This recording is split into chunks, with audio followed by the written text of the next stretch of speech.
आहेत, बऱ्याच माता आहेत, त्या सगळ्या सांगतील की त्यांना जितक्या कठीण प्रसव वेदना झाल्या असतील, परंतु त्या प्रसव वेदनेच्या अंती जेव्हा बाळाचा रडण्याचा आवाज ते ऐकतात, एकदाच आपल्या आयुष्यामध्ये ना बाळाचं रडणं ऐकून आई खुश होते, आई असते जेव्हा तिचं बाळ जन्माला येतं आणि रडतं.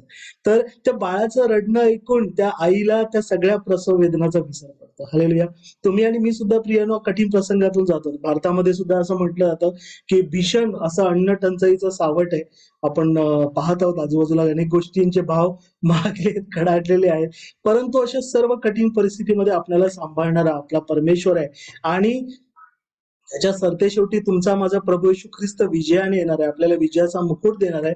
म्हणून या सर्व गोष्टींमध्ये आपण विशेष प्रार्थनेमध्ये तत्पर आणि जागृत राहूया, नाही का? या जगातल्या लोकांसारखे जिंकल्यासारखे नव्हे, तर आपण जागृत प्रार्थनेत तत्पर राहूया, एकमेकांची ओझी व्हावूया. हालेलुया. आणि हेच आपण रोमकरास पत्रामध्ये शिकलो आणि मी विशेष शिवाजी हिरे साहेबांचे आभार मानतो. फार कळकळीने त्यांनी प्रार्थना केली आणि विश्वासाने प्रार्थना केली. ते म्हणाले, परमेश्वरा तुमचं सैन्य पाठवा, नाही का? आपण शब्द मात्र बोलणं गरजेचं आहे. परमेश्वर पाठवणार आहे, कारण खरोखर तिकडच्या अनेक तरुणींवरती तिकडच्या जे अतिरेक्यांनी हल्ले चढवले, फार वाईट गोष्टी त्यांच्याबरोबर केलेल्या आहेत, फार भयंकर छळाला आणि मरणाला त्यांना सामोरं जावं लागलेलं आहे. अनेक जण अजून सुद्धा अपहरण झालेले आहेत, संकटात आहेत, कष्टेत आहेत, कैदेत आहेत. आपण त्यांच्यासाठी प्रार्थना करूया, त्यांची प्रार्थनेत आठवण ठेवूया.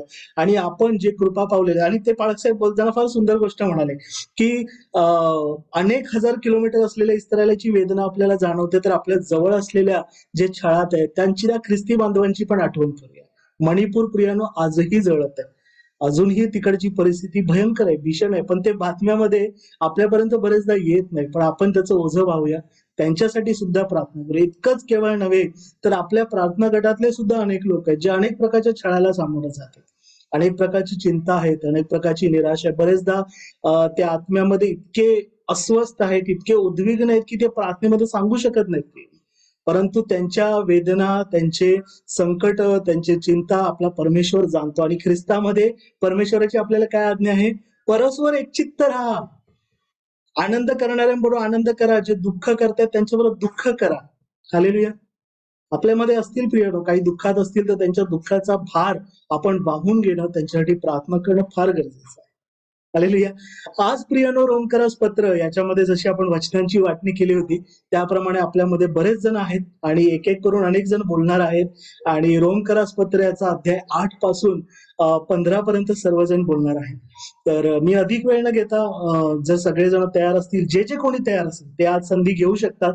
आणि ज्यांना अजून वचन मिळालं नाहीये ते सुद्धा वाईट वाटून घेऊ नका, कारण ज्यांना अजून वचन मिळालं नाही त्यांना सुद्धा सरते शेवटी 10 मिनिटांमध्ये पुन्हा एकदा चिठ्ठ्या टाकून आपण वचनांची वाटणी करू, त्यांना सुद्धा वचन मिळते. तर रोमकरास पत्र 8 पासून आपण सुरू करत आहोत. आणि पहिला संदर्भ मला वाटतं रोमकरास पत्र अध्याय 8 वचन 6 ते 8 हे विद्या संजय समुद्रे आणि बंधू सचिन पाटील या दोघांना देण्यात आलेलं आहे. तर सर्वप्रथम मी विद्या संजय समुद्रे यांना विनंती करतो की सर्वप्रथम त्या बोलतील आणि त्यानंतर आपण टप्प्याटप्प्याने पुढे जाऊ. बोलण्याआधी मी सर्वांना पुन्हा एकदा प्रार्थनापूर्वक सांगू इच्छितो, जसं ग्रुपवर पाठवलेले आहेतच, की प्रत्येकाला वेळ चांगला मिळेल, पुरेसा मिळेल. तुम्हाला 2 मिनिटं बोलायचं 2 मिनिटं बोलू शकता, 10 मिनिटं बोलायचं 10 मिनिटं सुद्धा बोलू शकता. हालेलुया. परंतु पवित्र शास्त्र वचनाला आधारितच आपण बोलूया, वचनावरतीच बोलूया. त्या एका वचनामधून तुम्हाला वैयक्तिक दृष्ट्या काय बोध झाला ते बोला. आणि घाबरू नका, कारण देवाचा आत्मा सहाय्य करतो, देवाचा आत्मा तुमची जीभ मोकळी करेल, काय बोलायचं ते देवाचा आत्मा शिकवेल. पण पुन्हा एकदा सांगतो, जसं आमचे नानी नीला भास्कर समुद्रे नेहमी व्हिडिओ चालू करतात, सुजाता दीदीचा व्हिडिओ चालू आहे, तसं बोलणाऱ्यांनी कमीत कमी बोलताना आपला व्हिडिओ चालू ठेवा. थोडी सेटिंग अशी ठेवा जेणेकरून तुमचा व्हिडिओ पण छान दिसेल आणि तुमचा आवाज पण स्पष्ट येईल. हालेलुया. तर इथून पुढची वेळ मी प्रथम विद्या संजय समुद्रे, विद्याताई यांच्याकडे देत आहे. विद्याताई. हालेलुया. Praise the Lord. माझा आवाज येतो? हा विद्याताई, व्हिडिओ चालू करा जरा. हा, आवाज येतोय स्पष्ट. हा, प्रथम मी परमेश्वराचे आभार मानते यासाठी की परमेश्वरानं ही संधी मला देऊ केली, याबद्दल मी परमेश्वराचे आभार मानते. पण 2 मिनिटाची प्रार्थना करूया. पवित्र पवित्र पवित्र आकाश आणि पृथ्वी यांच्या उत्पन्न करता माझ्या महान प्रभू परमेश्वरा, आज तुझ्या वचनातून बोलण्याची संधी तुम्हाला देत आहेस, याबद्दल तुझे आभार मानते. प्रभुदेवा, आज मी बोलत असताना प्रभुदेवा माझ्या करवी तू बोल, आणि जे मी काही सांगणार आहे प्रभुदेवा ते सांगण्यासाठी प्रभुदेवा तू मला तुझी कृपा पुरव म्हणून तुझं प्रार्थना करते. प्रभुदेवा, येणारं वचन हे प्रभुदेवा तुला आवडणारं असावं किंवा तुझ्याकडून आलेलं असावं असं तू देण्याने कृपेने कर. इथून पुढचा संपूर्ण वेळ मी तुझ्या हाती सोपवून देते. तुझ्याच प्रियाने गोड नावाने मागते म्हणे बाप्पा, आमेन. यावेळेस प्रथम मी ह्या अध्यायचं 1 ते 11, 8वा अध्याय रोमकारास पत्र याचा 8वा अध्याय 1 ते 11 हे वचन आम्हाला पाठांतरला होती. त्यामुळे मला जे पाठांतर माझं झाले ते मी 11 पर्यंतचे वचन मी म्हणून दाखवते. प्रथम रोमकारास पत्र याचा 8वा अध्याय 1 ते 11. म्हणून ख्रिस्त येशूमध्ये असणाऱ्यांना दंडाज्ञा नाहीच, कारण ख्रिस्त येशूमध्ये जीवनाच्या आत्म्याचा जो नियम त्याने तुला पाप व मरण यांच्या नियमापासून मुक्त केले आहे. कारण नियमशास्त्र देह स्वभावामुळे दुर्बल झाल्या कारणाने जे त्याला असाध्य ते साध्य करण्याकरता देवाने आपल्या स्वतःच्या पुत्राला पापमय देहासारख्या देहाने व पापाबद्दल पाठवून देहामध्ये पापाला दंडाज्ञा ठरवली. ह्या उद्देश हा की जे आपण देह स्वभावाप्रमाणे नव्हे तर आत्म्याप्रमाणे चालतो त्या आपणामध्ये नियमशास्त्राने लावून दिलेले आचरण पूर्ण व्हावे. कारण जे देह स्वभावाप्रमाणे चालतात ते दैहिक गोष्टीकडे चित्त लावतात, आणि जे आध्यात्मिक मार्गानुसारी चालतात ते आध्यात्मिक गोष्टीकडे चित्त लावतात. कारण देह स्वभावाचे चिंतन हे मरण, पण आत्म्याचे चिंतन हे जीवन व शांती आहे. कारण देह स्वभावाचे चिंतन हे देवाबरोबर वैर आहे. ते देवाच्या नियमशास्त्राच्या अधीन नाही आणि त्याला तसे होता येत नाही. जे देहाच्या अधीन आहेत त्यांना देवाला प्रसन्न करता येत नाही. परंतु देवाचा आत्मा जर तुम्हामध्ये वस्ती करत असेल तर तुम्ही देहाच्या अधीन नाही तर आत्म्याच्या अधीन आहात. जर कोणाला ख्रिस्ताचा आत्मा प्राप्त झालेला नसेल तर तो ख्रिस्ताचा नाही. पण ख्रिस्त तुम्हामध्ये असेल तर शरीर जरी पापामुळे मेलेले आहे तरी आत्मा नीतिमत्वामुळे जीवन आहे. ज्याने येशूला मेलेल्यातून उठवले त्याचा आत्मा जर तुम्हामध्ये वस्ती करतो, तर ज्याने ख्रिस्त येशूला मेलेल्यातून उठवले त्याचा आत्मा तुम्हामध्ये वस्ती करणाऱ्या तुमची मर्त्य शरीरही जिवंत करेल. आमेन. आता आपण रोमकारास पत्र याचा 8व्या अध्यायातील 6व्या आणि 7व्या या वचनावर म्हणजे मनन करणार आहोत. तर प्रथम आपण या अध्यायातले वचन जर 1 पासून जर पाहिले तर आपल्याला नीतिमान ठरवल्यावर, जेव्हा आपण येशू ख्रिस्तावर विश्वास ठेवतो तेव्हा आपण नीतिमान ठरतो, आणि ज्यावेळेस आपण नीतिमान ठरतो तेव्हा देव आपल्याला काय करतोय की आपल्या पापाच्या सत्तेपासून आपल्याला मुक्त करतो किंवा नियमशास्त्राच्या बंधनातून आपल्याला मुक्त करतो. तसेच देह स्वभावाच्या गुलामगिरीतून सुद्धा देव काय करतो, आपल्याला मुक्त करतो. ज्यावेळेस आपण नीतिमान ठरतो. नीतिमान कशामुळे ठरतो आपण, तर ज्यावेळेस आपण येशू ख्रिस्तावर विश्वास ठेवतो त्यावेळेसच आपण काय होतो, नीतिमान ठरतो. आणि आपण जर नीतिमान ठरतो तर त्यावेळेस आपल्याला काय होते, पवित्र आत्मा सुद्धा मिळतो. आणि हा पवित्र आत्मा जे विश्वास ठेवतात येशू ख्रिस्तावर त्यांनाच काय मिळतो, हा पवित्र आत्मा मिळतो. आणि जर आपल्याला पवित्र आत्मा मिळाला तर त्या पवित्र आत्म्याप्रमाणे आपण कसं चालतो किंवा त्या पवित्र आत्म्याचं मार्गदर्शन आपण कसं घेऊ शकतो, याचं म्हणजे या अध्यायामध्ये त्या वचनाचा संदर्भ किंवा नियम पवित्र आत्म्याप्रमाणे आपण कशी मदत घेतली पाहिजे याचं वर्णन ह्या अध्यायात केलेलं आहे. ख्रिस्तावर विश्वास ठेवून नीतिमान ठरलेल्यांना म्हणजे की जर आपण येशू ख्रिस्तावर विश्वास ठेवला आणि जर आपल्याला पवित्र आत्मा जर मिळाला असेल तर आपण नीतिमान ठरतो. त्यावेळेस आपल्याला काय होते की आपल्या पापांची आपल्याला क्षमा होते, आणि जरी आपल्या हातून पाप झालं तरी त्या पापाबद्दल आपल्याला शिक्षा होत नाही. आपल्याला झालेली शिक्षा ही काय होते, आपले येशू ख्रिस्तानं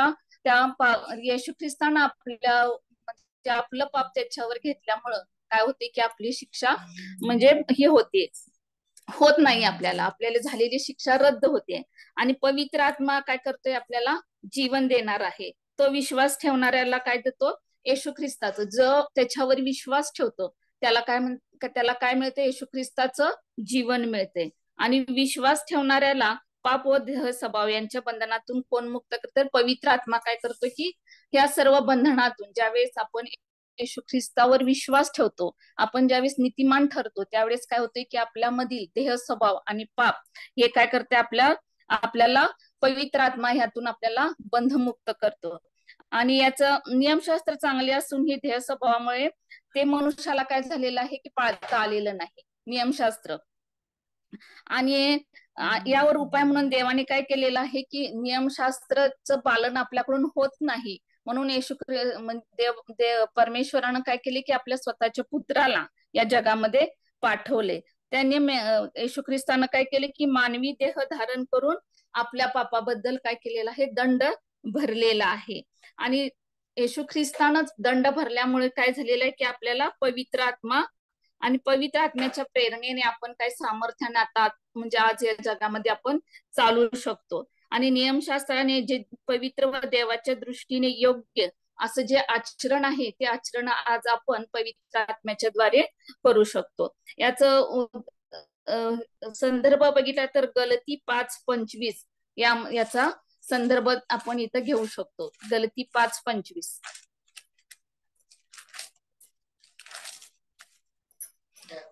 आपण जर आत्म्याच्या सामर्थ्याने जगतो तर आपण आत्म्याच्या प्रेरणेने चालावे.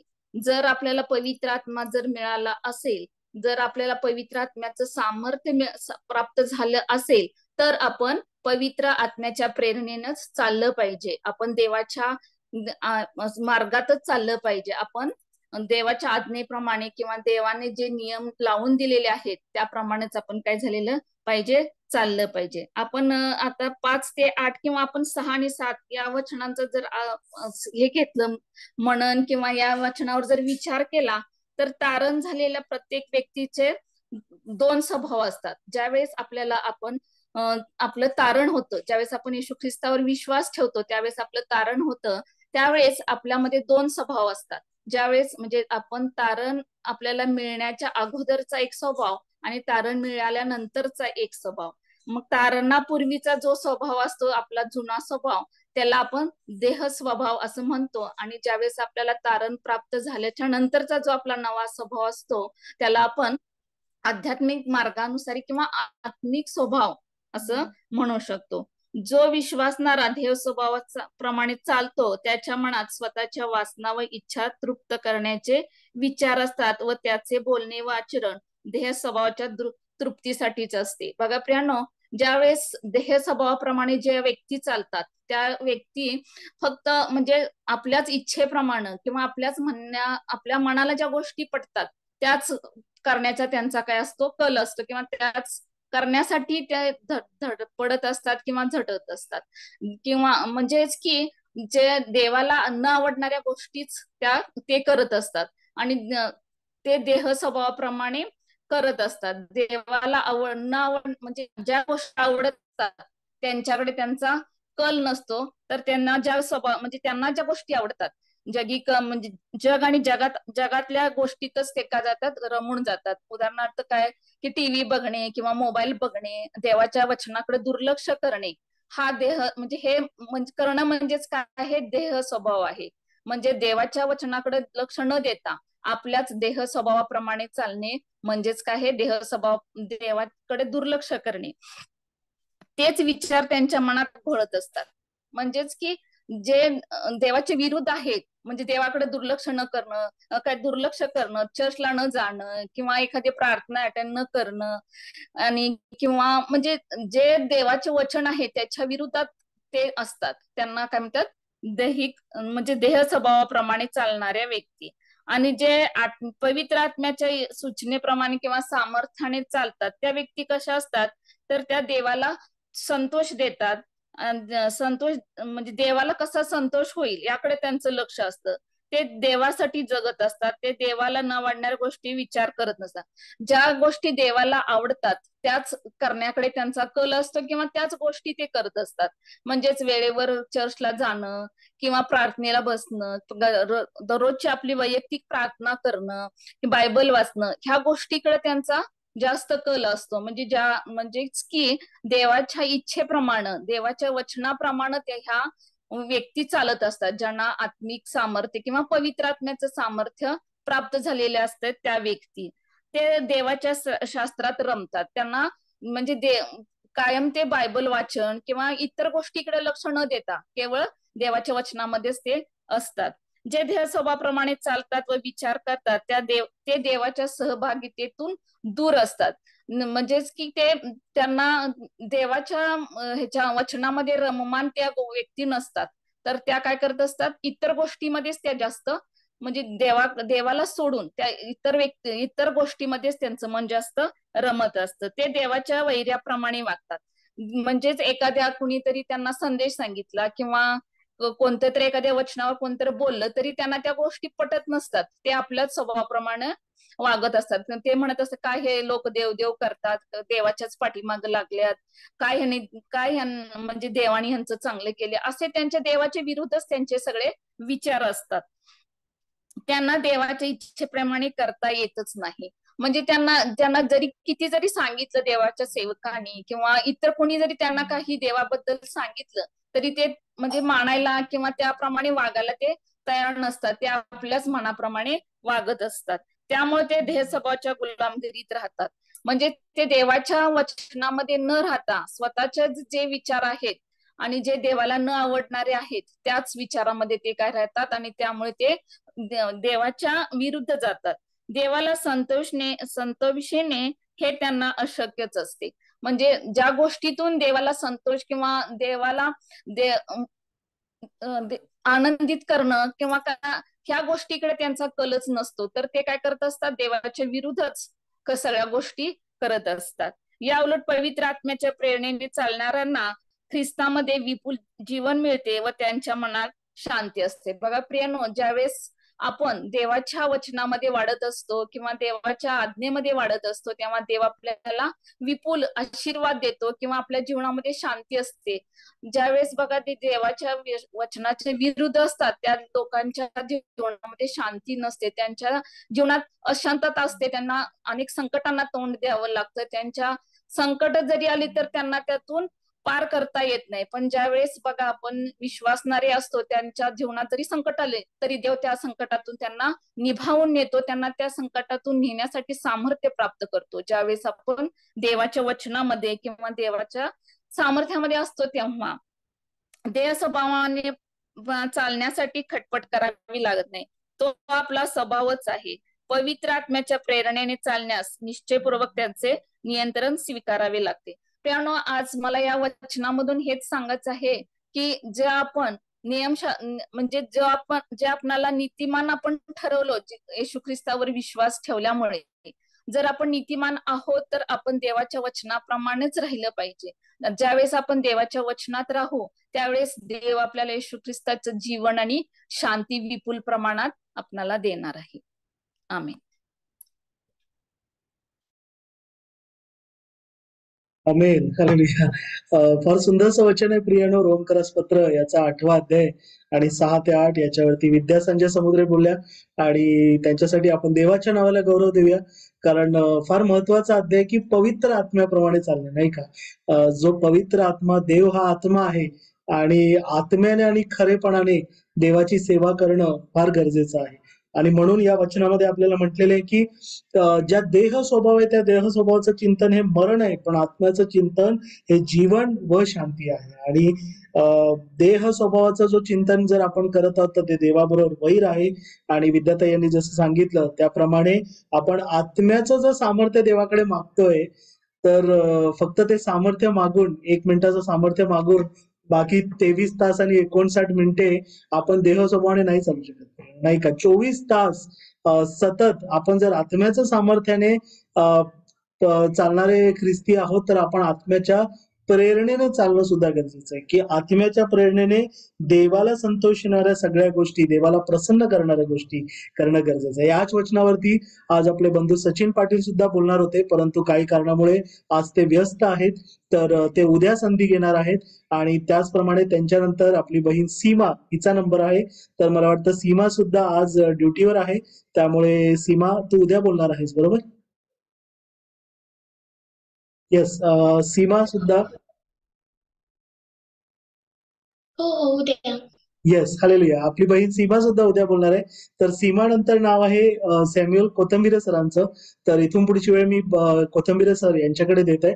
आणि बोलत असताना एक छोटीशी मी असं म्हणू शकेल टिप सांगू इच्छितो, की सतत बोलल्याने जर तुम्हाला असं थकवा वाटत असेल, तर तुम्ही जे संदर्भ काढलेले आहेत ते इतरांना वाचायला सांगू शकाल, की जेणेकरून जे इतर आहेत ते सुद्धा झोपणार नाहीत याची आपल्याला काळजी घेता येईल. तर हालेलुया. इथून पुढची वेळ सॅम्युअल कोथंबिरे सरांकडे. माझा आवाज येत आहे?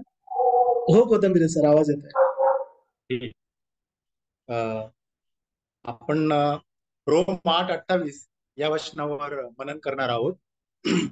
परंतु आपल्याला ठाऊक आहे की देवावर प्रीती करणाऱ्यास म्हणजे त्याच्या संकल्पाप्रमाणे बोलविल्यास देवाच्या करणीने सर्व गोष्टी मिळून कल्याणकारक होतात.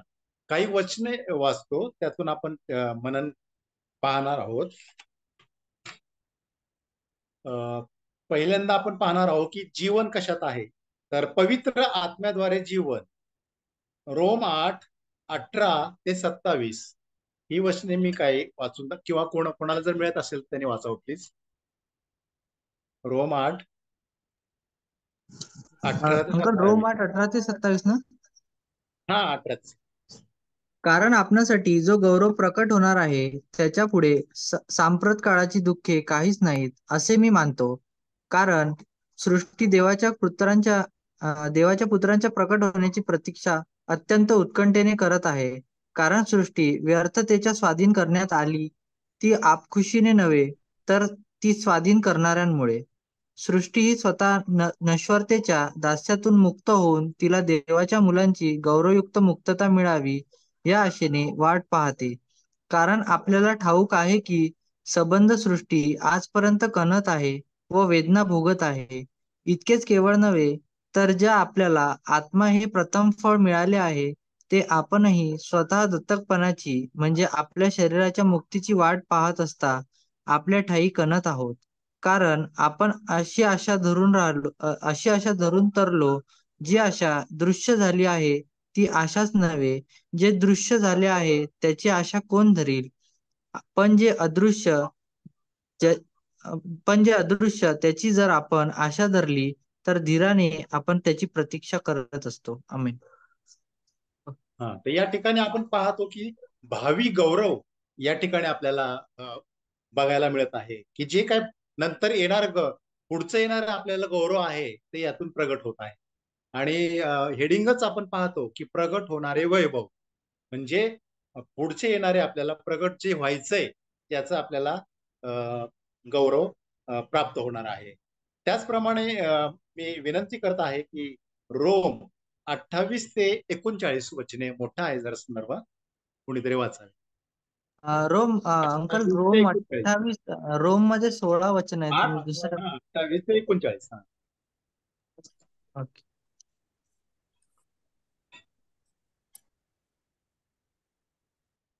28 पासून 39 पर्यंत. ओके. परंतु आपल्याला ठाऊक आहे की देवावर प्रीती करणाऱ्यांना म्हणजे त्याच्या संकल्पाप्रमाणे बोलवलेल्यांना देवाच्या करणीने सर्व गोष्टी मिळून कल्याणकारक होतात.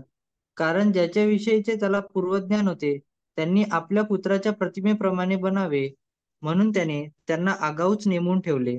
यात हेतू हा की तो पुष्कळ बंधुजनांमधला ज्येष्ठ असा व्हावा. ज्यांनी त्याला आगाऊ नेमून ठेवले त्यांना त्याने पाचारणही केले. ज्यांना त्याने पाचारण केले त्यांना त्याने नीतिमानही ठरवले. आणि ज्यांना त्याने नीतिमान ठरवले त्यांचा त्याने गौरवही केला. तर मग ह्या गोष्टीवरून आपण काय म्हणावे? देव आपल्याला अनुकूल असल्यास आपल्याला प्रतिकूल कोण? ज्याने आपल्या स्वतःच्या पुत्रास राखून न ठेवता त्याला आपल्या सर्वांकरता समर्पण केले, तो त्याच्याबरोबर आपल्याला सर्व काही कसे देणार नाही? देवाच्या निवडलेल्या लोकांवर दोषारोप कोण ठेवील? देवच नीतिमान ठरवणारा आहे. तर दंडज्ञ करणारा कोण? जो मेला इतकेच नाही तर मेलेल्यातून उठला आहे, जो देवाच्या उजवीकडे आहे आणि जो आपल्यासाठी मध्यस्थीही करत आहे, तो ख्रिस्त येशू आहे. ख्रिस्ताच्या प्रीतीपासून आपल्याला कोण विभक्त करील? क्लेश, आपत्ती, छळणूक, उपासमार, नग्नता, संकट किंवा तलवार ही विभक्त करतील काय? शास्त्रात लिहिल्याप्रमाणे तुझ्यामुळे आमचा वध दिवसभर होत आहे. कापायच्या मेंढरासारखे आम्हाला गणले आहे. उलट पक्षी ज्याने आपल्यावर प्रीती केली त्याच्या योगे ह्या सर्व गोष्टीत आपण महाविजयी ठरतो. कारण माझी खात्री आहे की मरण, जीवन, देवदूत, अधिपती, वर्तमान काळाच्या गोष्टी, भविष्य काळाच्या गोष्टी, बले, उंची, खोली किंवा दुसरी कोणतीही स्पृष्ट वस्तू, ख्रिस्त येशू आपला प्रभू याच्यामध्ये देवाची आपल्यावरील जी प्रीती आहे तिच्यापासून आपल्याला विभक्त करायला समर्थ होणार नाही. आमेन. तर या ठिकाणी आपण पाहतो की आपल्याला महाविजय मिळणार आहे.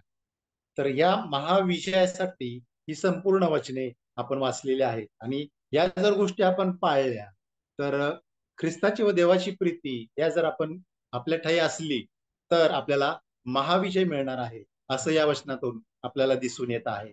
आणखीन पुढे आपण पाहूया, देवाच्या करणीने सर्व गोष्टी मिळून कल्याणकारक होतात. या जीवनात देवाच्या मुलांना जेव्हा दुःख सहन करावे लागते तेव्हा या शास्त्र भागाकडून त्यांना मोठे उत्तेजन मिळते. आपण त्याच नंतर पुढे पाहूया, देवाच्या विश्वासू लोकांच्या सर्व अडचणी, संकटे, छळ आणि दुःखे यामधून देव त्यांच्यासाठी कल्याणकारक असे काहीतरी सर्वोच्च कल्याण म्हणजे आपण ख्रिस्ताची अधिक चांगल्या प्रकारे संलग्न होऊ आणि येशू सारखे अधिक होऊ, अंतिमतः त्याचा परिणाम याच्या गौरवाचा भागीदार होण्यात होईल. आपण त्याच्या गौरवात भागीदार होऊ शकतो. त्याचप्रमाणे रोम 8:18-29 ही पण वचने हे सांगत आहे. आपण पुढे पाहूया, कुणाला निर्गम 20:6 कोणाला सापडत असेल तर पटकन वाचा. निर्गम 20:6.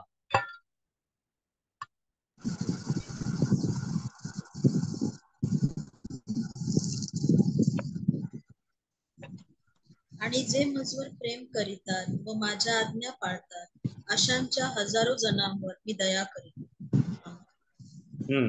तर या ठिकाणी म्हटलेलं आहे की जे माझ्यावर प्रेम करतात व माझ्या आज्ञा पाळतात अशांच्या हजारो पिढ्यांवर मी दया करीतो.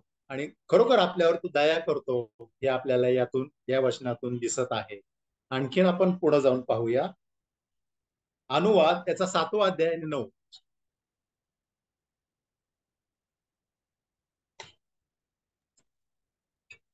तेव्हा हे लक्षात घ्या की तुझा देव परमेश्वर हाच देव आहे, तो विश्वसनीय देव आहे. जे त्याच्यावर प्रेम करतात व त्याच्या आज्ञा पाळतात त्यांच्या हजारो पिढ्यांपर्यंत तो आपला करार पाळून त्यांच्यावर दया करतो. आमेन. हजारो पिढ्यांवर पर्यंत तो आपला करार पाळून त्यांच्यावर दया करतो. अशी दया तो आपल्यावर करतो. पण किंवा आपल्याला पवित्र आत्म्याचं दान आहे आणि त्याने आपल्याला म्हणजे निवडलेलं आहे, यातून तर आपल्याला ह्या गोष्टी सिद्ध होतात आणि मिळतात. त्याचप्रमाणे आपण आणखीन पुढे एक वचन वाचूया, स्तोत्र 37:17 मला सापडलं तर वाचा. स्तोत्र 37:17.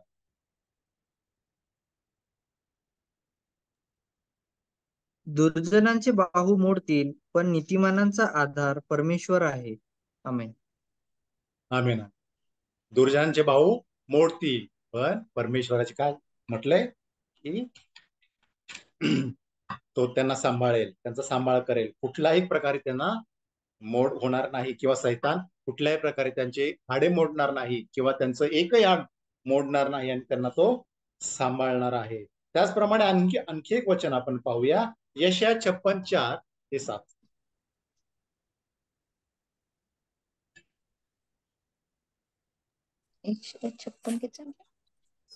56:7.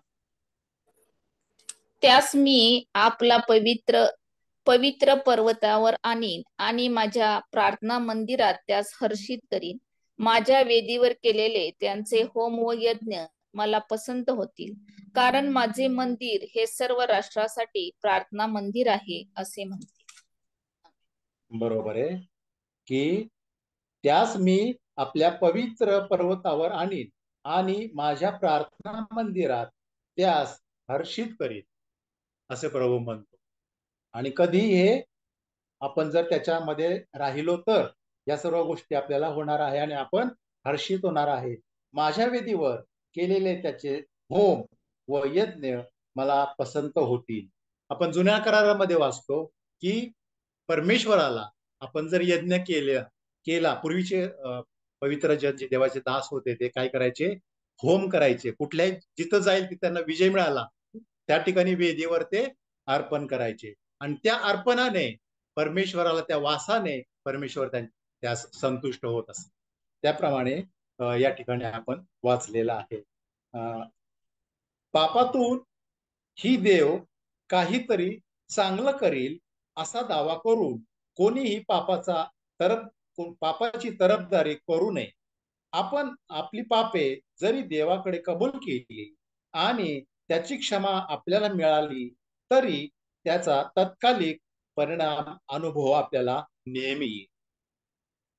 आपण देवाविरुद्ध केलेले गुन्हे देवाकडे कबूल करून मागे फिरलो तर आपल्या असफलता काहीतरी असल्या तरी आपल्याला जीवनासाठी असलेले त्याचे सर्वोच्च हेतू देव पूर्णत्वास नेईल. आणखीन आपण पुढे पाहूया की सर्व गोष्टीमध्ये आपली पापे आणि आध्यात्मिक निष्काळजीपणा याचा समावेश नसेलच. त्यासाठी आपण वाचूया रोम 8:6. कोणीतरी वाचा.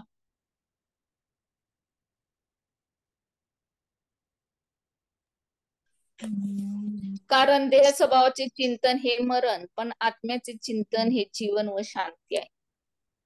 बरोबर आहे. देह स्वभाव जर असेल तर ते मरण आहे आणि आत्म्याचे आपण चिंतन असो तर त्यात जीवन आहे. त्याचप्रमाणे 13वं वचन वाचा, त्यातच 8वं.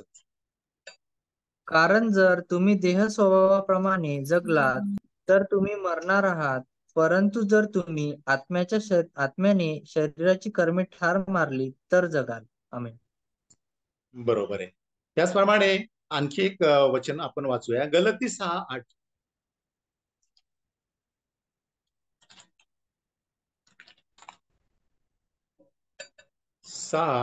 आणि त्याचं 8वं वचन. जो आपल्या देह स्वभावासाठी पेरतो त्याला देह स्वभावापासून नाशाचे पीक मिळेल, आणि जो आत्म्यासाठी पेरतो त्याला आत्म्यापासून सार्वकालिक जीवन हे पीक मिळेल. बरोबर आहे. तर या ठिकाणी मला हे कळालेलं आहे की आपला स्वभाव कसा असावा, आपण काय पेरतो त्याचा आपल्याला पीक मिळणार आहे. आणि म्हणून आपण देह स्वभाव सोडून आपण काय केलेलं पाहिजे, तर आत्म्यापासून आपल्याला सार्वकालिक जीवन कसं मिळेल याकडे आपण आपल्या येणाऱ्या दिवसांमध्ये आपण त्याकडे लक्ष लावूया आणि तर आपल्याला काय होईल, सार्वकालिक जीवन हे पीक मिळेल. आम्ही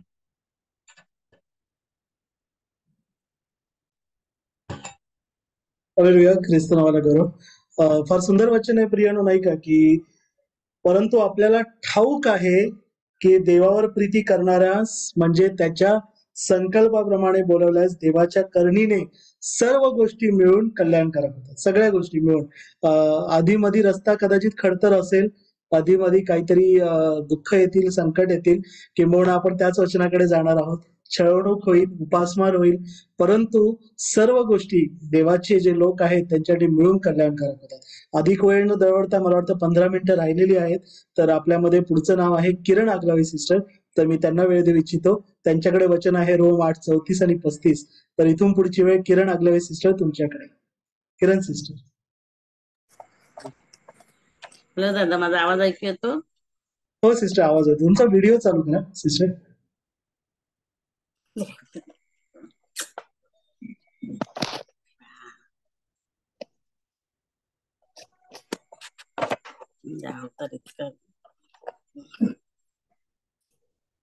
हॅलो सर, ख्रिस्ताच्या नावात सर्वांना सलाम. विशेष करून मी म्हणते की दादांचे उपकार मानते की त्यांनी आम्हाला 2 शब्द बोलण्याची संधी दिली. आमची एवढी हिंमतही होत नाही आणि ताकद होत नाही, पण त्यांनी आम्हाला हे प्रोत्साहन दिलेलं आहे की आम्ही थोडं तरी बोलावं, नुसतं वचन तरी बोलावं. आमची हिंमत त्यांनी वाढवली, याबद्दल मी त्यांचे पण आभार मानते. माझ्याकडे वचन आले रोम 8:34 आणि 35. तर 34 आणि 35 हे आहे. तर दंडाज्ञा करणारा कोण, याच्यामध्ये सर्वात पहिले त्यांनी विचारलेलं आहे की दंड आज्ञा करणारा कोण. आता इथं सांगितलंय कोण, जो जो मेला, इतकेच नाही तर मेलेल्यातून उठला आहे, जो देवाच्या उजवीकडे आहे आणि जो आपणासाठी मध्यस्थीही करीत आहे, तो ख्रिस्त येशू आहे. ख्रिस्ताच्या प्रीतीपासून आपल्याला कोण विभक्त करील. आता याच्यामध्ये पहिलाही प्रश्न आला, दंड आज्ञा कोण करेल, आणि दुसरा प्रश्न आला की ख्रिस्तापासून आपल्याला ख्रिस्ताच्या प्रीतीपासून आपल्याला कोण विभक्त करेल. आता त्याच्यामध्ये ते विभक्त कोण करेल, तर त्याच्यात दाखवलं त्यांनी की क्लेश आहे का, आपत्ती, छळवणूक, उपासमार, नग्नता, संकट किंवा तलवार ही विभक्त करतील काय. म्हणजे ह्याच्यामध्ये ह्या 2 वचनांमध्ये 3 प्रश्न उभे केलेले आहेत. त्याच्यामध्ये मग आपण पाहतो की तो पहिला प्रश्न आहे की कोण. योहान 3:16 हे वचन आहे दिले, देवाने जगावर एवढी प्रीती केली की त्याने आपला एकुलता एक पुत्र दिला, यासाठी की जो कोणी त्याच्यावर विश्वास ठेवतो त्याचा नाश होऊ नये, तर त्याला सार्वकालिक जीवन प्राप्त व्हावे. हे देवाने दिलेलं आपल्याला वचन आहे. आणि हे जगात सर्वात मोठी ओवी आहे.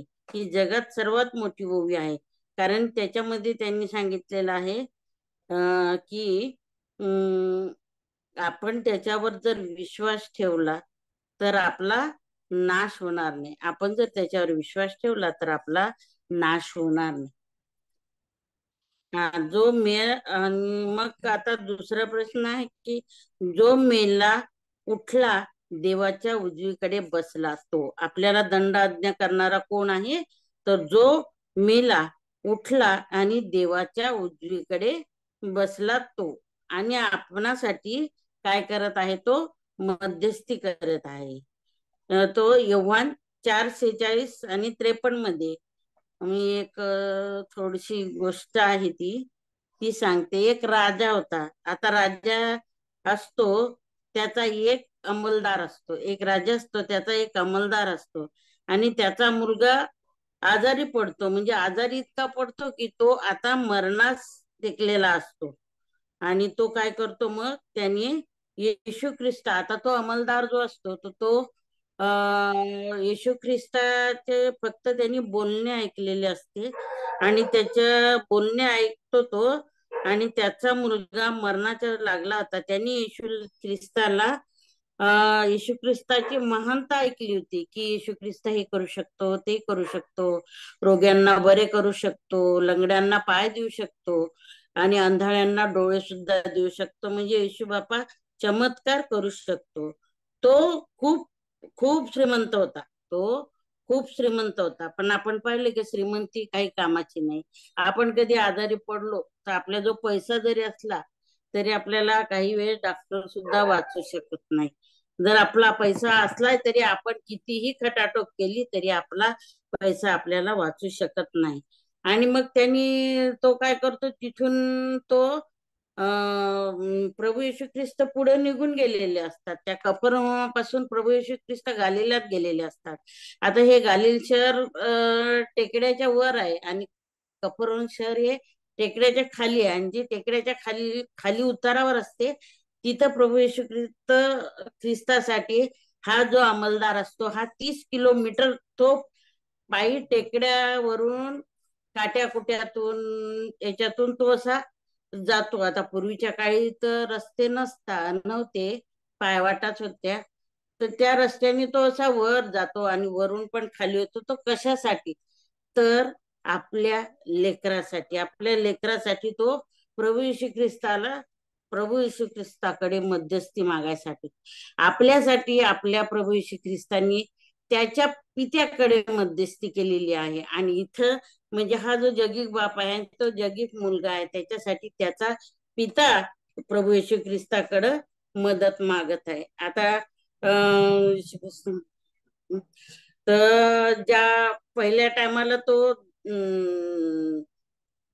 जातो, वरती जातो आणि खाली, आता हे दादा तुम्ही पण सांगितलेलं आहे की खाली येणे किंवा खाली उतरणे हे कशाचं प्रतीक आहे? नम्रतेचा स्वभाव आहे. तुम्ही सांगितलेलं आहे, नम्रतेचा स्वभाव दर्शवतो. आणि याच्यामध्ये प्रभू येशू ख्रिस्तानी लाजराला जक्कायला पण झाडावरून खाली उतरवलं. जे खाली उतरवलं तर त्या टायमाला त्याच्या घराचं तारण झालेलं आहे. आणि मग गालील आणि कपुरन खाली जक्कयवानी ख्रिस्त त्याला खाली उतरवतो, सांगतो, जो प्रभू येशू ख्रिस्त वर आणण्यासाठी मेला, आपण्यासाठी पुन्हा मरणातून उठला.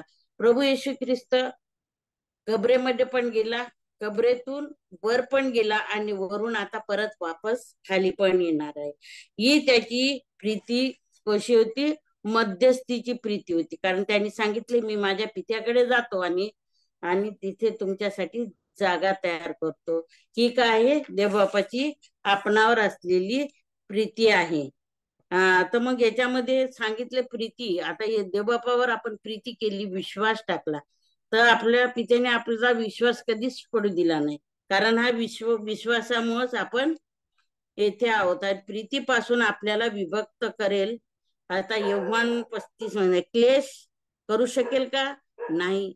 आपत्ती, छळवणूक, उपासमार, नग्नता, संकट किंवा तलवार. आता तलवारीचं एक उदाहरण तर आहे की तलवार अशी भोसकली. आता तलवारीचं एक उदाहरण होतं ते आता ह्याच्यावर होतं, ख्रिस्ती प्रीती.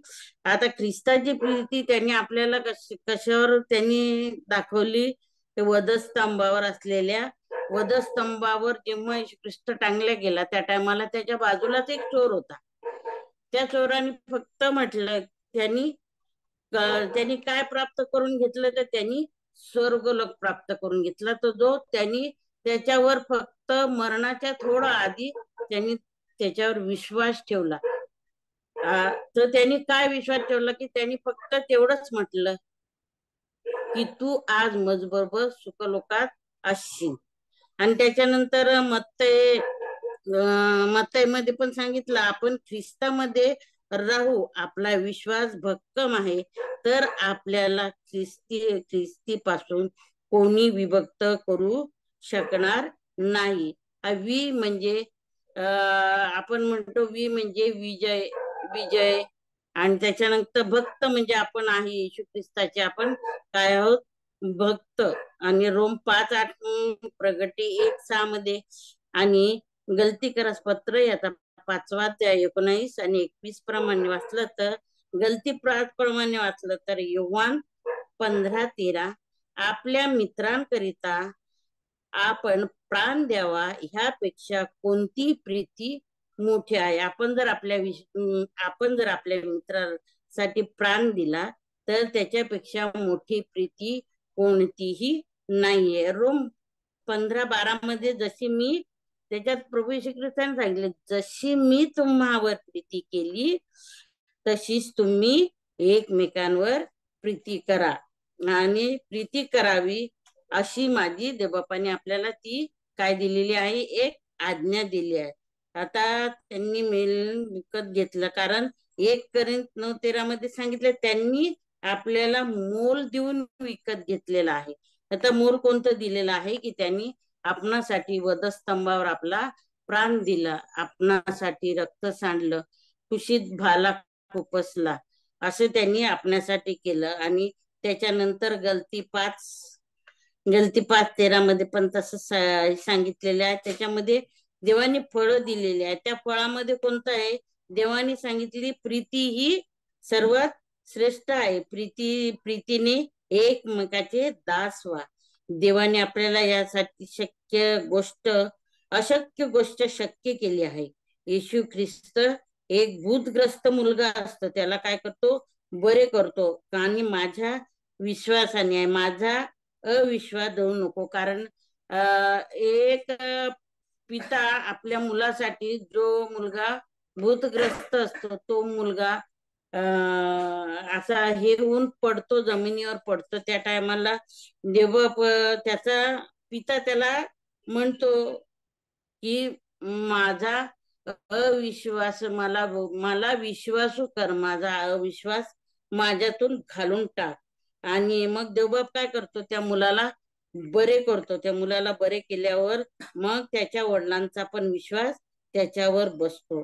आणि दुसरा एक असतो की तो श्रीमंत असतो, आणि त्या टायमाला तो श्रीमंत असताना तो म्हणतो की देवबाप म्हणते की तू हे केलं का? तो म्हणतो हो मी ते केलं का, म्हणजे तू आपलं सगळं काही तुझ्या आई वडिलांच्या आज्ञा पाळल्या का, तू चोरी केली का, असे त्याला पुष्कळशे प्रश्न विचार. तर तो म्हणतो हो प्रभूजी मी सर्व काही केलं. पण मग नंतर प्रभू येशू ख्रिस्त त्याला जेव्हा म्हणतो की आता हे सगळं जेवढंही तुझं आहे ते सगळं दारिद्र्याला विकून टाक, आता त्यांनी देऊन टाक. तेव्हा तो म्हणतो सर्व आज्ञा त्यांनी पाळल्या, पण त्याला जेव्हा ही आज्ञा सांगितली की तू सर्व सोड आणि माझ्या मागे ये, तेव्हा तो काय म्हणतो, काय करतो, सर्व तो काही सोडत नाही, कारण त्याचा विश्वास येशू ख्रिस्ताच्या प्रीतीवर नव्हता, तर तो आपल्या धनावर त्यांनी प्रीती केली. आणि त्यामुळे काय झालं, तो सार्वकालिक जीवनासाठी तो मुकला गेला आणि त्यांनी आलेली संधी गमावली. त्यांनी पृथ्वीवर धन साठवले आणि देवबापाचं लाजरसावर प्रीती होती. आपण लाजरसासारखे बनले पाहिजे आणि आपण येशूवर विश्वास ठेवला पाहिजे आणि येशू ख्रिस्त आपल्याला सत्याचा आत्मा देईल. एवढं बोलून थँक्यू.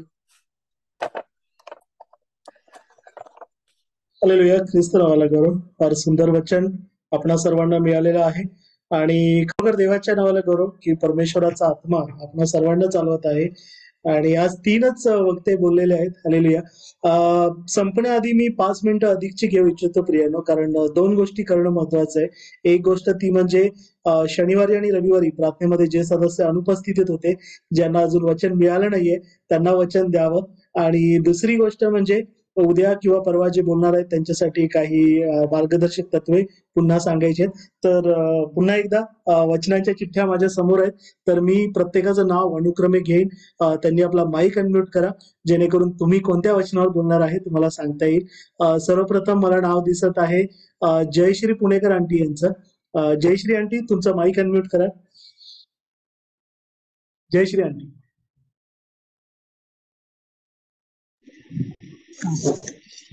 हॅलो. हा जयश्री आंटी. हा बोला. हा, तर तुमच्यासाठी वचन आहे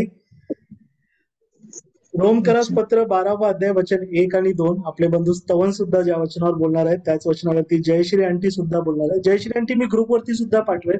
रोमकरास पत्र 12वा अध्याय पहिली 2 वचन यावरती जयश्री आंटी. पुढील नाव आहे जयश्री आंटी नंतर शर्मिला मॅडम यांचं. शर्मिला मॅडम, तुमचा माईक अनम्यूट कराल का? शर्मिला मॅडम.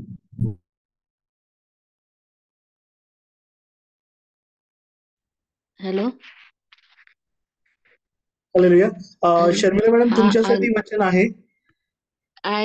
तेच ना ब्रदर, आज नाही ना प्लीज, तयारी नाही झाली आहे माझी, उद्या बोलते की. हा हा, आज नाही बोलायचं मॅडम. हा आज मी फक्त तुम्हाला वचन सांगत आहे, तुम्ही उद्या किंवा हो, परवा बोलू मला शकता. दिलंय तुम्ही ना. हा, माहित आहे मला. वचन तुम्हाला दिलंय का मॅडम? हो, दिलंय मला तुम्ही, त्याच दिवशी मॅडम दिलं. तुम्हाला वचन मिळालं एकदा सांगाल का मॅडम? हा, सांगते.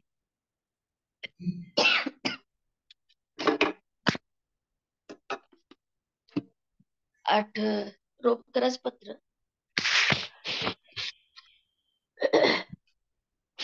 हॅलो, आवाज येतोय हो ना? मॅडम. हो मॅडम, आवाज येतो. हा, 12वा अध्याय त्यातलं 9 ते 13 वचन दिली मला. अच्छा अच्छा, ठीक आहे. शर्मिला मॅडम, तुमचं नाव नमूद नव्हतं, मी नावाच्या यादीमध्ये पुन्हा पाठवे. हालेलुया. त्यानंतर मला नाव दिसत आहे बंधू सतीश मोहन समुद्रे आणि सरिता वैरी. सतीश दादा, तुमचा माईक अनम्यूट कराल का? सतीश मोहन समुद्रे. सतीश दादा. हा, सतीश दादा तुमच्यासाठी वचन आहे रोमकरस पत्राचा 15वा अध्याय पहिली 2 वचनं 1 आणि 2. मी ग्रुपवरती सुद्धा पाठवेल सतीश दादा यांच्यासाठी. सरिता वहिनी पण आहेत ना सतीश दादा?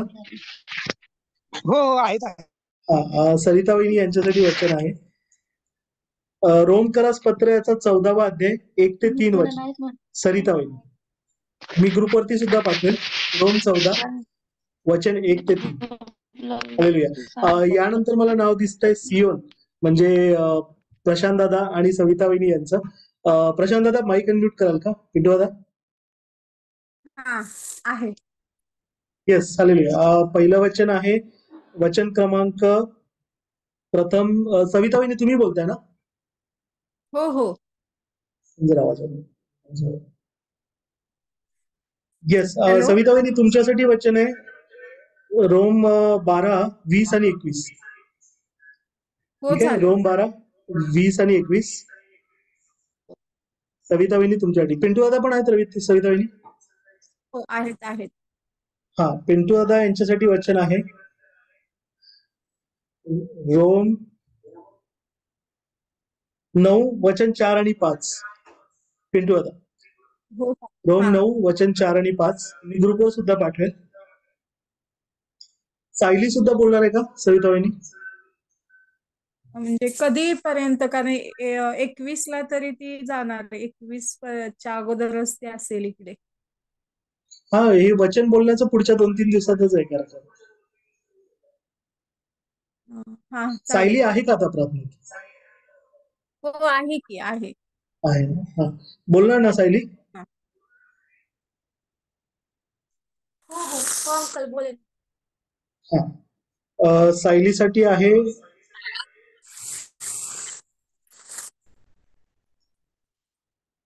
रोम 11 वचन 25 ते 27. सायलीसाठी रोम 11 25 ते 27. हो चालेल. यानंतर प्रियानो अजून कोणी राहिलेलं आहे का ज्यांचं नाव मिळालेलं नाहीये जे बोलले नाहीये? माईक अनम्यूट करून सांगू शकतो. माझं वचन माझ्या म्हणजे लक्षात नाहीये दादा. मी हुशार आहोत बोलते. रोम 15:7. रोम 15:7. ग्रुपवरती सुद्धा पाठवलेलं आहे. तुमचं वचन आहे रोम 15:7. ठीक आहे प्रियानो इकडे सर्वांना वचन मिळालेलं आहे मी आशा करतो. ज्यांना अजूनही मिळालं नाही ते सांगू शकतात माईक अनम्यूट करून. एक गोष्ट आजच्या वचनावरून तुम्ही शिकलेच असाल आणि मी पुन्हा एकदा अधोरेखित करू इच्छितो की वचनावर बोलणं प्रियानो ही एक प्रक्रिया आहे की आपण आज बोलायला लागलो आणि आपल्याला अगदी फार सुंदर अस्खलित बोलता येईल असं नाही होणार. परंतु ह्याचा उद्देश हाच आहे की आपण सगळेजण देवाच्या वचनात मुळावलेले व्हावं. कारण आपल्यातले शिक्षक सांगतील आपल्याला की एकदा शिकवणं म्हणजे दोनदा शिकणं. आपण जेव्हा वचनामधून बोलतो तेव्हा ते वचन आपल्या अंतःकरणामध्ये घट्ट रुजतं. बघा आज जे तिघं बोलले विद्यासंजय समुद्रे म्हणा किंवा सॅम्युअल कोथंबिरे किंवा किरण आगलावी सिस्टर यांनी त्याचा अभ्यास केल्यामुळे आता ते वचन त्यांच्या अंतःकरणात जास्त मुळावलेलं आहे जास्त रुजलेलं आहे. तर आपण सगळेजण ह्या गोष्टीमध्ये चांगला प्रामाणिकपणे तयारी करूया. मी पुन्हा एकदा प्रामाणिकपणे सांगू इच्छितो जी गोष्ट तुम्ही वधस्तंभावरील शब्द बोलले तेव्हा सांगितली त्यानंतर सुद्धा सांगितली आणि तीच गोष्ट सांगू इच्छितो ती म्हणजे केवळ 15 मिनिटं ते अर्धा तास द्यायचंय त्याच्यामध्ये तुम्ही फार चांगली तयारी करू शकता. हालेलुया. पण प्रार्थनापूर्वक बाजूला मोबाईल टीव्ही असं कुठलाही गोंधळ नको. अगदी शांतपणे तुमच्या समोर केवळ पवित्र शास्त्र असू दे एक वही असू दे आणि एक पेन असू दे. आता ही तयारी करताना काही गोष्टी मी सांगू इच्छितो की काय करणं गरजेचं आहे जे आज सर्वांनी केलं. या तिघांनी सुद्धा बघा व्हिडिओ चांगला सेट करून बसले होते की व्हिडिओ समोर टेबलावर पवित्र शास्त्र पेन वही कोथंबिरे सर विद्याताई आणि किरण आगलावी सिस्टर तिघांनी पण अगदी व्यवस्थित सेट तयार करून बसले. फार सुंदर अशी तयारी करून बसा. बोलताना नोट्स मध्ये मी प्रामाणिकपणे सांगेल जर तुम्हाला 1-2 वचनावर बोलायचं आहे तर अर्ध्या पानापेक्षा जास्त माहिती लिहू नका. कारण फक्त महत्वाचे मुद्दे लिहून ठेवा आणि जास्त वचन मनन परमेश्वराचा आत्मा तुम्हाला सुचवेल काय बोलायचं. कारण बरेचदा काय होतं जर आपण असं बोलतोय की पवित्र आत्मा आपल्याला सांगतो पवित्र आत्माचे सहाय्य कल्याणकारक ख्रिस्ताची देवाची प्रीती मी काय बोलतोय तुम्हाला कळणारच नाही प्रिय कारण मी वाचतोय. हालेलुया. वाचणं आणि बोलणं शिकवणं या दोन वेगळ्या गोष्टी. नोट्समध्ये जास्त लिहू नका. नोट्समध्ये केवळ प्रमुख मुद्दे लिहा आणि तुम्ही लोकांशी संवाद साधा. तुम्ही वचनावर बोलताय. नोट्समध्ये मी पुन्हा एकदा सांगतो, अर्ध्या पानापेक्षा जास्त मुद्दे लिहू नका. प्रॅक्टिस करा. एकदा तयारी केली की असं नाही की बाबा संध्याकाळी उठलो आणि बोलायचंय. आणि याचं सर्वोत्कृष्ट उदाहरण मी सांगेल, बंधू सतीश, सुजाता दीदी आणि मी आहोत. आम्ही जेव्हा सुरुवातीला बोलायचो तेव्हा आम्ही तिघं सुद्धा बोलायचो, अरे आज बरोबर बोललो का, काही चुकलं का रे सतीश, काही चुकलंच दीदी, असं आम्ही एकमेकांशी चर्चा करायचो. कारण आम्हाला सुद्धा ती भीती होती, आजही आहे, की देवाच्या वचनावर बोलताना प्रियानो आपण सगळे अपूर्ण आहेत, परिपूर्ण कोणी नाही. हालेलुया. सगळे शिकतो, परंतु सराव करणं महत्वाचं, त्याची तयारी करणं महत्वाचं. तर ह्या गोष्टी बाबतीत सावध राहूया आपण, की आपण तयारी करतोय. त्याचबरोबरने दुसरी गोष्ट मी सांगेल की वचनांचे जे संदर्भ आहेत ते संदर्भ विशेष करून दुसऱ्यांना वाचायला सांगा. आणि वचनाचे संदर्भ बघा, एक वचनामध्ये पण बऱ्याचदा बऱ्याचशा गोष्टी प्रकट होतात. आता उदाहरणार्थ तुम्ही जर पूर्ण अध्याय वाचायला सांगाल आणि त्याच्यामधून काही त्याचा जो सार आहे, जो रस आहे, तो तुम्ही काढला नाही तर ती वचनं वाचून काय फायदा. मला जर स्तोत्रसंहिता 23 पूर्ण पाठ आहे, पण माझ्या अंतकरणात रुजलेलं नाहीये की परमेश्वर माझा मेंढपाळ आहे, या एका वचनावर प्रियानो मोठा संदेश जाऊ शकतो. तर वचनाचे जास्त मोठे संदर्भ घेऊ नका, 2-3 संदर्भ घ्या, एखादं वचन घ्या, पण त्याच्यातून देवाचा आत्मा तुम्हाला काय प्रकट करतोय तसं. देवाचं वचन एका शब्दामध्ये सुद्धा प्रकट केलं जाऊ शकतं आणि ते बोलायला एक रात्र सुद्धा अपुरी पडू शकते. एवढं मोठं सखोल असं देवाचं वचन. पण ते वेळेचं भान, ऐकणाऱ्यांना पण त्याची उत्सुकता राहावी असं बोलण्याचा प्रयत्न करा. जसं उदाहरणार्थ सुरुवातीला विद्याताई बोलले, त्याचं शीर्षक होतं बघा, पवित्र आत्म्याप्रमाणे चालणे. या शीर्षकापासून त्या सारामधून आपण बोलू शकतो. कोथंबीर सरांना जे वचन होतं त्याचं शीर्षक होतं पवित्र आत्म्याचं सहाय्य, की देवाच्या मर्जीप्रमाणे, देवाच्या संकल्पाप्रमाणे बोलवलेले, देवावर प्रीती करणारे, त्यांच्यासाठी सरते शेवटी सगळ्या गोष्टी मिळून कल्याण करतात. अगदी थोडक्यात म्हणायचं झालं की काही उदाहरणं घेऊ शकतो आपण. मोशेचं उदाहरण घेऊ शकतो, योसेफाचं उदाहरण घेऊ शकतो. मोसेफाचं म्हटलं 40 वर्षाचा असताना इस्रायलाचा म्हणजे इजिप्तचा राजपुत्र होता, पण त्याने खून केला, त्याला परागंदा व्हावं लागलं. 80 वर्षाचा असताना देवाने पाचारण केलं आणि 120 वर्षाचं होईपर्यंत देवाच्या लोकांना तो वचनदत्त भूमीच्या टोकाशी घेऊन गेला, नाही का. त्याच्यासाठी सगळ्या गोष्टी मिळून, इकडे तिकडे फिरून सुद्धा सर्व गोष्टी मिळून कल्याण करायचं. उदाहरणं अनेक आहेत. त्या वचनाला धरून बोला. मी जाणतो प्रियानो की तुम्हाला तुमच्या अंतःकरणात कदाचित गेल्या 4, 5, 10, 20 वर्षामध्ये साचलेल्या सगळ्या गोष्टी तुम्हाला 10 मिनिटांमध्ये बोलायच्या असतात. हालेलुया. काळजी करू नका, देव बोलायला प्लॅटफॉर्म पुरवेल. पण आज तुम्हाला जे वचन मिळालंय त्या वचनावरून तुमच्या भावाला किंवा बहिणीला तुम्ही काय बोध करू इच्छिता यासाठी देवाकडे जा. आणि त्याची सगळ्यात सोपी पायरी सांगतो, जे सुरुवातीला बंधू सतीश, सुजाता दीदी, मी सुद्धा केलं. गुडघे टेका, प्रार्थना करा, उपवास करा. Hallelujah. Until and unless you fast, you pray, जोपर्यंत तुम्ही तुमचा वैयक्तिक डोंगर, ख्रिस्त सुद्धा सुवार्ता गाजवायच्या आधी 40 दिवस 40 रात्री त्याने उपवास केला की देवाचा पवित्र आत्मा जो आलेला आहे त्याचं सामर्थ्य प्रकट व्हावं. Submit to God. देवाला तुम्ही समर्पित व्हा. देव तुमच्या मुखातून फार सुंदर अशी रहस्य, सुंदर वचनाचं मनन प्रकट करेल. ही संधी आहे, ह्याचा उपयोग करून घ्या. हालेलुया. मी जास्त बोलत नाही. आणि 3 गोष्टी सांगतो त्या बिलकुल करू नका. ते म्हणजे पहिली गोष्ट म्हणजे दुसऱ्याचा कुणाचा संदेश कॉपी पेस्ट करून बोलू नका. दुसऱ्याचा संदेश नका घेऊ प्रिया. त्यांना देवाने वेगळं वचन सांगितलं, तुम्ही स्वतः पवित्र शास्त्र उघडा, स्वतः संदर्भ शोधा. युट्यूब वरती सुद्धा तुम्ही दुसऱ्याचं समजा त्याच वचनावरचं वचन वाचलं चालेल, संदेश पाहिले चालेल, पण स्वतःची तयारी करा. आणि तिसरी गोष्ट करू नका म्हणजे वाचून दाखवा.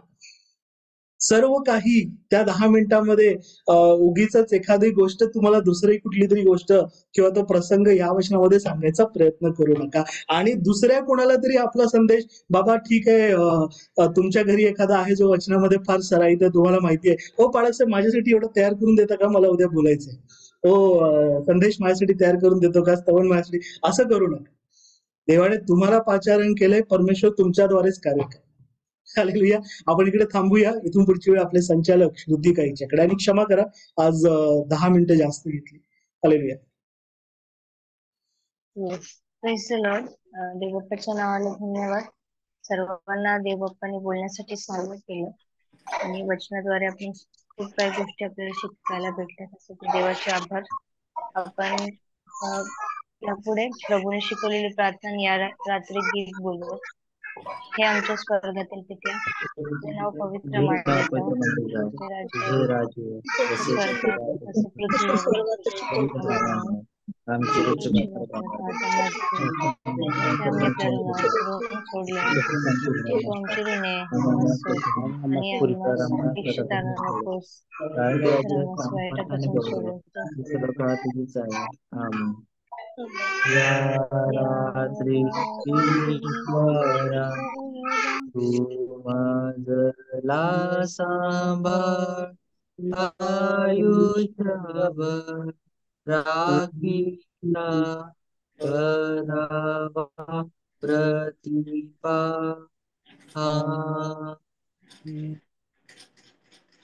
Amen. Amen. Praise the Lord. God bless you, Praise the Sadhu. Lord. Good night. Praise the Lord. Praise the Lord. Praise the Lord. जय मसीह. God, good night, सर्वांना. गुड नाईट सर्व.